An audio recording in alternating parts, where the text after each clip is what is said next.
Hello guys, pag-usapan lang natin si Catherine Bernardo. Spotted ang giant billboard, pinagkaguluhan ng mga fans. Dahil iyan nga naman kasi guys, ang exclusive at spotted na pinagkakaguluhan ng karamihan.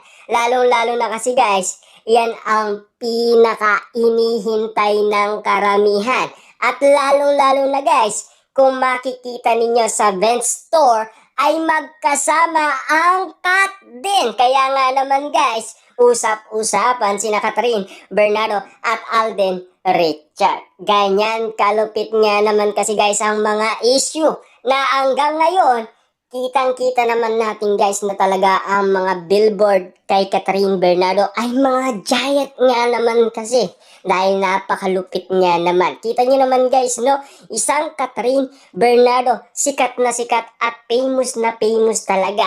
Ayaw talagang magpatalo. Talagang tinalo na ni Catherine Bernardo si Marian Rivera. Napatunayan talaga ni Catherine Bernardo, siya lang ang box office queen at si Alden Richard naman ang box office king na talagang pinagkaguluhan, pinag-usapan at siyempre pinagpestaan ng karamihan. Kita nyo naman guys, no? Alindog ni Catherine Bernardo, napakalaking billboard nga naman talaga. Talagang pinagkaguluhan ng mga Dilulu fans. Kita nyo naman guys, no? Kahit saan man makarating ang mga billboard ni Catherine Bernardo, pagkakaguluhan yan sa social media. Ibang klase nga naman kasi guys ang mga Dilulu fans, mga netizens at mga sausawerang kapitbahay. Hanggang ngayon, pinag-uusapan pa rin sina Catherine Bernardo at Alden Richard. Kita nyo naman guys sa Guadalupe. Talagang grabe. Dati ay Katniel fans. Ang pinag-uusapan ay ang Katniel na nakalagay umano sa Guadalupe. Na ngayon, ang nakalagay sa Guadalupe ay ang Kat din dahil daw iwalay na ito. Grabe nga naman kasi guys ang usap-usapan na talagang sinasabi kasi guys ng mga iba, dadaan ka muna sa maling tao bago ka dumaan sa tamang tao. Pero grabe nga naman kasi ngayon guys ang usapin dahil nagkakaunawaan na daw ang Katniel ayon sa mga isyong na pupulot natin sa iba't ibang social media platform. Lalo-lalo na ito ang binabato ng mga legit na marites sa atin. Siyempre alam naman natin guys, ang mga issue na kumakahalat ngayon ay pinag-uusapan, pinagkakaguluhan at pinagpepestaan. Pero ang pinakamatindi dito guys, hindi talaga papatalo ang isang Catherine Bernardo kung palakihan nga naman kasi guys ng billboard. Siyempre sikat na sikat yan guys. Big star pa yan. At famous na famous at talagang malaki ang talent fee niyan. Kaliwat kanan yata ang mga project ni Catherine Bernardo. Kaya nga naman guys pinag-uusapan, pinagkakaguluhan. Kita nyo naman guys ang alindog, mapapanganga ang mga kalalakihan kapag nakita ang alindog ni Catherine Bernardo. Grabe ang kaseksiyan nga naman guys. Flawless na flawless nga naman kasi ang kilikili na talagang pinagkaguluhan. Napakaputi daw talaga guys, di ba? Kita nyo naman guys, no? Talagang ang Catherine Bernardo ay hindi magpapatalo kahit kanino pa man. Kasi napatunayan na ng isang Catherine Bernardo na talagang napakatindi niyang artista. Kita nyo naman guys, no? Ibang klaseng Catherine Bernardo ang natatanggap niyang blessing, siksik, liglig at umaapaw nga naman kasi dahil sa suporta ng karamihan. Kita nyo naman guys, no?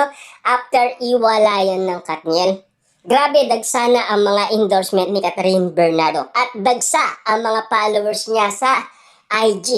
Ibig sabihin, naging number 1 pa si Catherine Bernardo sa IG noong 2023. Grabe nga naman guys ang support at pagmamahal ng mga fans kay Catherine Bernardo. Kitang-kita natin guys ang malasakit nila at kung bakit ang iba ay lumipat sa Kat din.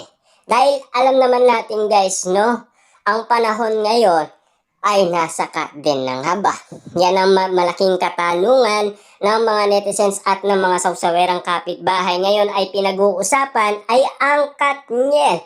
Pero mas matindi pa rin guys ang Kat din dahil hanggang ngayon ay pinag-uusapan pa rin. Kasi alam niyo naman guys, sa Marso 21, magsasama pa rin si Catherine Bernardo at Alden Richard na sana ay sabay silang rumampa kikiligin at kikiligin naman sila guys, no, mga Dilulu fans. At lalo-lalo na guys, kapag ikaw ay bumisita sa Ben's Store, makikita mo talaga pinagsasama sina Alden Richard at Catherine Bernardo. Ibang klase. Kinig na kilig nga naman kasi guys, ang mga Dilulu fans kapag sila ay pumasok sa Ben's Store. Kasi kitang-kita nila guys na magkasama sina Catherine Bernardo at Alden Richard.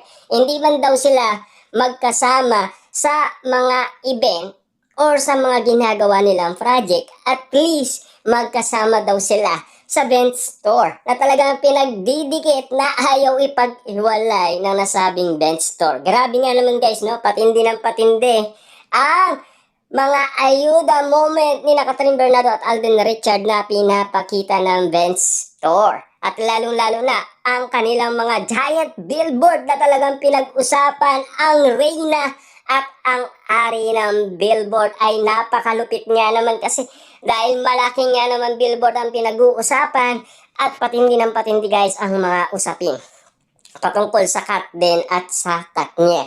Kayo na po ang bahalang umusga kung ano ang masasabi ninyo patungkol umano sa mga lahat ng kumakalat ngayon na issue sa social media. Patungkol umano kay Catherine Bernardo at Alden Richard na dahil sa kanilang mga proyekto at mga negosyo at pamilya ay uminto muna itong si Tisoy. At yun din kasi guys ang kagustuhan ni Catherine Bernardo. Siyempre alam naman natin guys, may plano pa kasi sila, di ba? Hindi natin pwedeng pabayaan kasi hindi nila kayang ipagsabay ang oras. Alam naman natin yun guys, no? Si Alden Richard noon pa man, talagang sikat na. Ang oras ni Alden Richard ay hindi niya kayang ibigay sa kanyang girlfriend. Kasi iba kasi yung oras ni Alden Richard. Kita niyo naman guys, dahil sa pagod ni Alden Richard, isang oras na lang talaga ang nananatili sa kanya. Kulang na lang guys, ang buong oras ay sakupin na umano ni Catherine Bernardo at Alden Richard sa kanilang mga proyekto dahil sobrang busy nila. Ganyan umano ka-busy ang Catherine Bernardo at Alden Richard. Kayo na ang bahalang umintindi. Lalong-lalo na guys, kaliwat kanan ang ginagawa nilang mga proyekto. Kasi alam naman natin guys, sobrang busy nila eh. Wala tayong magagawa dyan dahil alam naman natin kung para sila sa isa't isa. Para sila sa isa't isa.